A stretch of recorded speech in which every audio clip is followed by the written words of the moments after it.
Well, welcome to the 700 Club. Hey, baby, it's cold outside. A monster storm is blasting up the East Coast today, with 65 million Americans in its treacherous path. Northern Virginia, you see, we live in Virginia, is getting snow, sleet, and ice, and the snowfall will intensify as it moves further north. The brutal mix of heavy winds and snow will create blizzard-like conditions by this evening.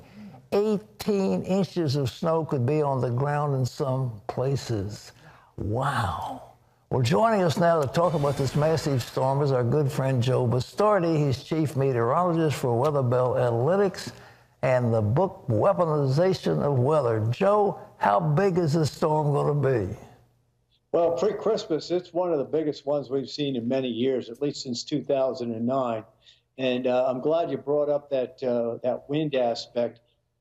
Because what we're looking at is a lot of wind in areas where the snow is going to become wet, and that may mean a lot of power outages from, let's say, the suburbs of Baltimore and Washington on northeastward through around New York City, Long Island, southern Connecticut, northern New Jersey. The blizzard is probably going to occur further back in the I-81 corridor from northern Virginia, though I don't think it's that bad in northern Virginia as far as wind goes. But you get into Pennsylvania and northern New Jersey and southern New York to the north and west of that zone that I just described, where there's a changeover in a sleet and freezing rain that may occur. You're probably going to have 18 to 30 inches of snow in some of those places. And this continues to move off to the northeast. The good thing about this storm, if you want to besides the fact that it puts everyone in the holiday spirit, I like seeing snow around this time of the year. Well, the good thing about it is it's going to move very quickly. And behind it, the weather is relatively tranquil. But once it moves off tomorrow afternoon, tomorrow night, it's not like we're going to have 3 days of northwest winds, just whipping the snow back around. It's going to be quite tranquil. So there is a sort of a bright side to that. Well, Joe, snow, ice, and rain. The ice is the thing that breaks branches. Are we going to have a lot of ice this time? Well, there's going to be a buildup of ice, accretion of ice, northern Virginia to the northwest of where it changes over to rain, and on into Maryland and southern Pennsylvania. The freezing rain will sneak in there. Now, what will happen further east? It'll either be snow or rain because the ocean air that gets in will try to get the temperature above freezing. So you won't have that. Let's say if you're looking at places like Princeton or Metuchen, New Jersey, or places like that, there may be a change to pure rain for a little bit in there. But that means that the snow that has been falling is probably sticking to everything.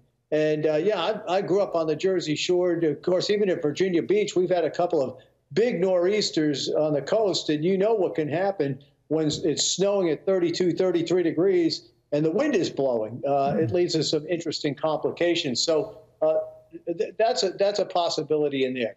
Well, Joe, we appreciate you being with us for that analysis. And if people say I'm dreaming of a white Christmas, when they get over, they may not be dreaming quite so hard, especially if we have power outages. All right, God bless you. Thank you for having me on. Yeah, that'll be the bad stuff. But Joe's right. It is so Christmassy. It just looks like Christmas. Yeah. It feels like Christmas when there's snow. And I hope we get some down here. Dreaming of a white Christmas, where we're going to have it.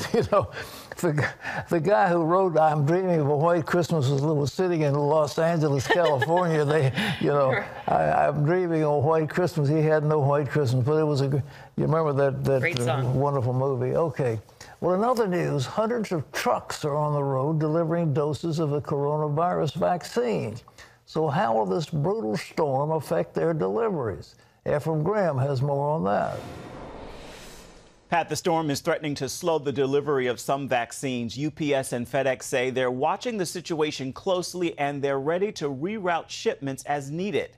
Now, this comes as the third day of vaccinations is underway, with hopefully more coming as the FDA could grant emergency approval for Moderna's vaccine by the end of the week. Nearly 6 million doses are ready for shipping to more than 3,000 locations.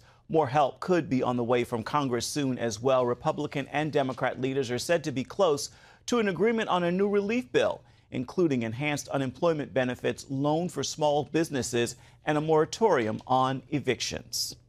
Also on Capitol Hill Tuesday, Senate Majority Leader Mitch McConnell acknowledged Joe Biden as the winner of the 2020 election.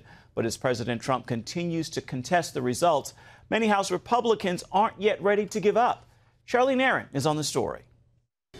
Senate Majority Leader Mitch McConnell congratulated President-elect Joe Biden from the Senate floor, but House Republicans are saying not so fast. The Electoral College has spoken. So today I want to congratulate President-elect Joe Biden. I also want to congratulate the Vice President-elect, our colleague from California, Senator Harris.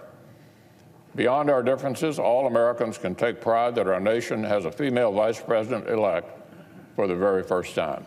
Privately, he warned Republican senators against disputing the Electoral College tally when Congress convenes January 6 to confirm the results. The decision by the Electoral College yesterday was determinative. But House Minority Leader Kevin McCarthy and 26 incoming House Republicans aren't ready to give up. They sent House Speaker Nancy Pelosi a letter requesting an investigation into alleged voter fraud. On the campaign trail in Georgia, Biden acknowledging he and McConnell spoke for the first time since the election. I had a good conversation with Mitch McConnell today. I called him to thank him for the congratulations. In Georgia, Biden stumped for Democrat candidates in the Senate runoff elections. The winners will determine who controls the Senate. Send me these two men, and we will control the Senate, and we will change the lives of people in Georgia.